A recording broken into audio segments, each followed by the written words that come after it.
We do have to get to Myles Garrett's comments today. Mm-hmm. And obviously, Myles, we've not heard a lot out of Myles since the last speeding ticket that he suffered, which I believe was at his 7th or 8th traffic-related issue in the last couple of years here in Cleveland. Yeah, I think it was number 7. Yeah, number 7. Lucky number's 11. Yeah, that's not one. And it was for 155 and or 60, excuse me. Now, our reaction at the time was, while this isn't great, and there's certainly danger to it, and Myles is a repeat offender, the truth is, I'm mad about Isaiah Bond and Quinshon Judkins and Deshaun Watson. I'm mad about, the guys who are accused of things that are really, really, really, really awful. Mm-hmm. And speeding I can't get my outrage meter there.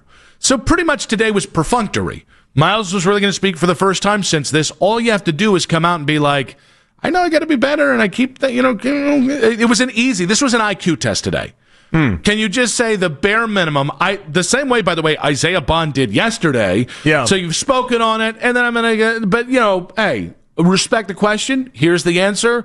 Now after that, let's let football be football. That's not how Myles's spot with the media went today. Well, Myles, we have not talked to you since your last speeding incident. What is it like to be in that car and seeing that speedometer creep up toward 100? I'd honestly rather talk about football on this team than anything I'm doing off field other than the back-to-school event that I did the other day. But still, people want to know about that. People want to know a lot of things, but I try to keep my personal life personal. I'd rather focus on this team when I can. I'd rather talk about something that's more, focus on this team and what we're doing, what we're trying to accomplish. I'm sorry, but this is important. So you talk about being a leader. So what kind of a leadership does that show when you get pulled over by the cops? You asked the same question, and I've answered it 2 different times. So I'm gonna need you to ask a different question so I can focus on this team and not this headline you're trying to get out of this question you're asking. Well, I gotta say, that's some master Shadelling there. I love that Shadell question. I mean, he gave you what's it like? Sorry. You're sitting there in the car, right? You're going with 91, 92, 93. What's that like? Which basically tells us Jeff does not drive that fast, which makes sense. Jeff does not seem like speed racer. He's trying to figure out what it's like if he was part of Fast and the Furious. He's trying like a 91, I almost said 91 Prius, a 91 Camry, like 55 and a 60. However, the second question I thought, Jeff was just point blank and to the point. I would like to point out that Myles, while saying, I'd like to keep it about football, unless we want to talk about the back-to-school event I did the other day, to me, this is like, hey, Dylan Gabriel was great. If we just set aside the 2 turnovers, it was the best I've seen a rookie quarterback play this year. We call that the old Jake Vonek. Yeah. We just, well, hey, other than my speeding tickets, let's talk about my personal life, right? I don't know. I'm so torn on this because on one hand, Myles clearly didn't want to. He doesn't want to be a liar, is I think essentially what it was. 2.5 years ago when he got in that big accident and he stood up there and said, I learned my lessons. I'm not going to do that again. He hasn't done that since. He hasn't done that. Well, yeah. So you realized, and so I think he knew, first off, if he came up here and said the same song and dance that he did 2.5 years ago, no one would believe him and he'd just be a liar. I also don't know if he has any plans on actually slowing down. And so if he wanted to legitimately change, he could have came up there at the podium and said, I want to change and I want to be different and all these things. The same way he did 2.5 years ago. But I think at this point, we all just know that's just not true. Shouldn't Myles have this one down by now, though? Well, he's done this press conference. You've done this press conference, and we've all taken what you said and been like, oh, he's going to change. This is great. I think even, it got so many times this has happened that it's got to a point where Myles can't even believe when he's saying it now. So he's just like, why even bother? So, in fact, I kind of respect this approach a little bit more. I'm just not even going to bother lying to you guys because I'm not going to change. Nothing has changed. So let's just not even talk about it so I don't have to then a year from now, if something happens again, you can throw this back in my face too. Myles has had the most bipolar year since the end of so from November of last year to now. Yeah. You could have a 30 for 30 on the many moods and the many thoughts of Myles Garrett and what he engages in and what he doesn't. And the truth is, I think there's a chance he's just really bad at the media thing. I think he thinks of himself in a certain light, and then he just goes out there and it either feels insincere or he says something and then a week later it's proven false. Like, I will give you, there's something to be said of, yeah, I'm just not talking about that anymore. I mean, there's times he spends on those Fridays that we have. There's times he spends 15, 20 minutes and really is pretty awesome at the media stuff. Like, he's really good, I think, when he wants to be. I just think he kind of operates like some sports talk hosts do, not me or you, but other hosts, where it's like, how in the moment do I want to be? And that's the only thing. And then you wake up a month later and it's completely different. And then 2 months later, it's completely different. And 3 months later, it's completely different. He just goes with the wind too much. I just think, where was Myles when Shedeur was getting grilled by the media about a speeding ticket? Where was Myles interjecting and saying, hey, he's not going to talk about that? Well, you notice how Shedeur, by the way, didn't take the same approach that Myles just took. I didn't mean to give you that ability to say nice things about Shedeur, easy Shedeur, but it happened. It was just on the platter. That was a shoo-in. Sometimes you have to take it when offered. But no, I mean, I think, so like, on one hand, again, like, I just have such higher priorities on the outrage scale. Myles speeding is not great, and there is a component of this could get very serious very quickly. Mm-hmm. So it's not great. It's also not top 10 in the worst things the Browns roster has currently been accused of or arrested for or sued for. Right. At the same point, this is a bigger story because of how Myles handled it. Well, right? Yeah, and what's interesting, you're 100% right. It's a bigger story based off of the non-answers. All people wanted was for him just to say the same thing he said 2.5 years ago.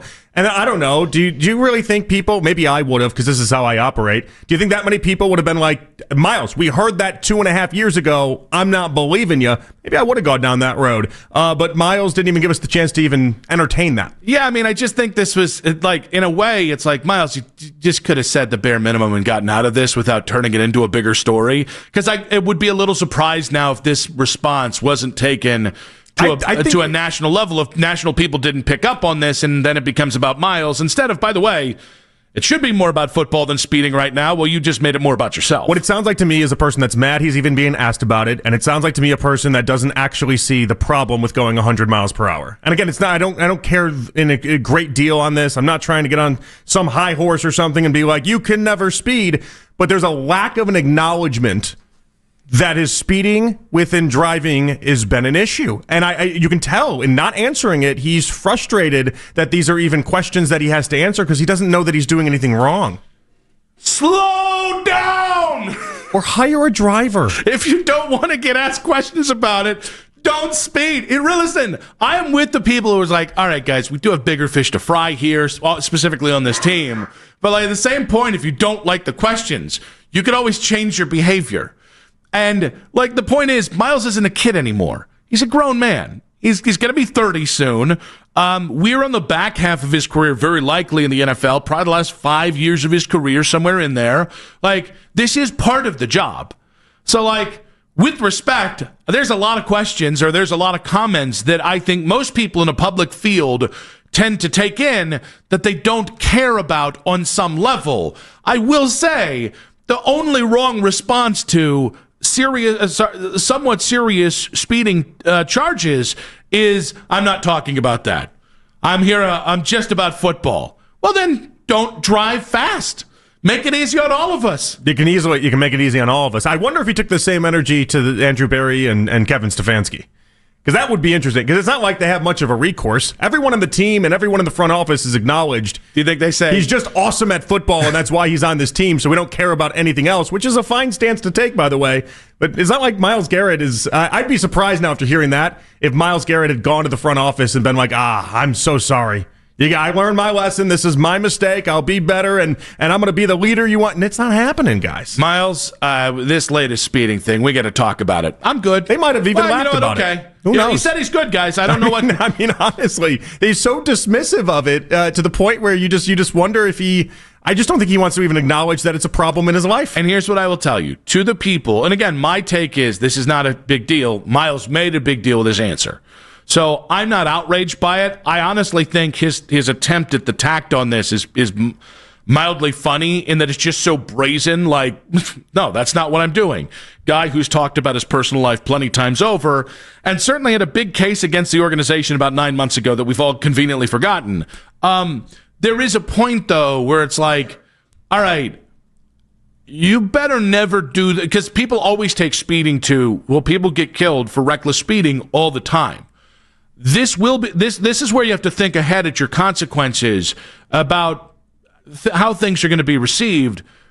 If something ever were to happen with Myles, if he had another incident like he did in Sharon Township 2 years ago, this will be played for the rest of the time when talking about Myles for a very long time. So it sounded like to me the non-answer right there is because he didn't want to have the I learned from my lessons, I'm not going to speed, I'm a changed man, the same thing he did 2 years ago. He didn't want to have to regurgitate that, so the next time it does happen, he just seems like even more of the hypocrite that he already was the first time this has happened. But yeah, I mean, people say things all the time with no intention of changing. I'm with you, but I think it's when you give the impression of, yeah, I'm not talking about that. The brazen dismissal of this. Sure. That I think you're starting to play with fire. Well, now, because there are going to be people that defend you. If something ever serious does happen in a car with you, this is going to be part of how people view that. Well, he didn't care then. He clearly doesn't care now. And that could have, honestly, very real legal consequences later down the line if, God forbid, anything happens, which we're all wishing for the opposite of that. Which, by the way, is the same response we would have had for the first 6 times this happened. You can't ignore that this could be something that could be played in a grand jury. I'm just going to let the record show this is the second time this week where we had an opportunity to say, if only you'd acted more like Shedeur Sanders, it would have gone better for you. Maybe these guys need to be taking media training from Shedeur. This is why people think that this is the show. If Myles had because of that low-hanging fruit. If Myles had taken Shedeur's response, it would have gone much better for him. And if Dylan Gabriel in the third quarter had taken the response that Shedeur had during the game, it would have gone a lot better for him. Maybe these Sanders have a clue. Maybe they got this media training thing figured out. I mean, why are you talking about the fourth-string quarterback? He's a fifth-rounder. Maybe we should do like a Shedeur Sanders media training class in Berea, and Myles Garrett can attend it because he's not very good at it. Yeah, let's see how that one goes over. I'll continue to come back to this because it's got to be somewhere between the extremes on this, which are it doesn't matter at all. Why are we talking about speeding tickets? Why are we asking athletes about their personal lives? Because it's a legal issue. And it's interesting when I see like media members take heat for addressing this or asking question to Myles. That is your last